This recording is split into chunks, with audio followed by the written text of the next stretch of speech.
Hi guys, welcome to Robin Hood Diaries. How are you today? It has been a day. Whoa. But the show must go on. And I don't mean that like in a glib way. What must go on is I gotta talk to y'all. Anyway, I guess tonight's subject could be like kind of a somber, about in-laws and sort of maybe a little dysfunction within certain in-laws in an overarching kind of way that I have observed and discussed with folks in similar situations or opposite situations where it's good, it's medium, like the porridge, Goldilocks. So it's not note comparing, but it was thought provoking recently because a very good friend of mine in the 90s who I actually went to high school with, but we didn't really become super close until after, is in a sort of similar situation and that of a couple of other couples that I know. So these are dynamics that are not exclusive to in-laws, okay? I want to put this, because I can't do this disclaimer every 30 seconds, like I don't mean the good ones. So these are sort of worst case scenario, sort of heads up on sort of worst case scenario situations with one's in-laws, the families of your spouse, and just, extrapolate from there depending how big the family is. So here are some themes within the not so great, leaning towards dysfunctional warning signs, maybe? I don't know on that one. But just take from this what you can. These are, I don't know, hypotheticals, let's say. But anyway, I do not want to diminish the point of my show tonight because I am dead serious. So with that, let's move on. Because I could say a whole hell of a lot about being dead serious when I'm dead serious. When Sean is dead serious, Sean is dead serious. So anyway, most people that know me or know that.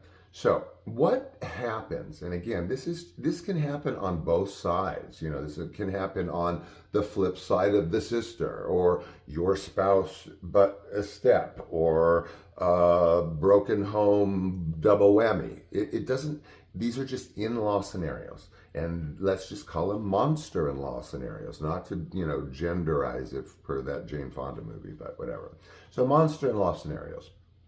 So in these scenarios, one or both, usually one of the grandparents. I just want to leave gender out of this. In these toxic in-law situations, you have folks that no matter what, it's almost impossible, biologically impossible, for them not to prioritize the dependence of their child over the independence of your relationship. This is something that if you've been with someone for 3 years, a year and a half, 10 years, 20 years, 33 years, if you get these warning signs, all I can say is you better tackle it like as soon as you can. I mean, as soon as the horse is getting out of the gate and you start, seeing the race here, I would get on it sooner than later, because this kind of toxicity can last for decades. And once it hits you, what's really going down, it can be devastating. So they, again, cultivate this or prioritize the spouse, however, wherever the in-law relationship lies, over your independence and your independent relationship, no matter how deep, how strong, how many kids, how many decades, how many months, how nice, how whatever. It happens. And the scary part to me is when this happens with some, they don't know what they're doing. And that was, my mom was like that. Well, no, she knew what she was doing a lot of the time. But again, the irony is I'm so, I don't want to say scared, but I'm less scared of people that know what they're doing, because then it's a different scenario. But when they don't know what they're doing, it's scary because they're loose cannons.